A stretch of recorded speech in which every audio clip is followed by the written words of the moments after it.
Hello guys! This is Jane, your Camling Buddy. Isa rin ba kayo sa nag-work from home at madalas laptop lang ang kaharap? Kaya minsan hindi may iwasan mangalay ang katawan.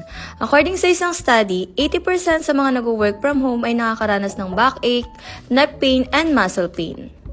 One of the reason kung bakit tayo nakakaranas ng ganyan dahil pagkatapos ng work, ang karamihan ay nahihiga na agad, uupo na lang tapos wala nang ibang gagawin. Alam niyo ba na kailangan ng katawan natin na makapaglakad ng 6,000 to 8,000 steps sa isang araw? Makakatulong ito para ma-maintain natin ang ating healthy lifestyle at para lumakas ang ating immune system. Good thing dahil na-ebento ang walking pad kagaya nitong Camling W1 walking pad.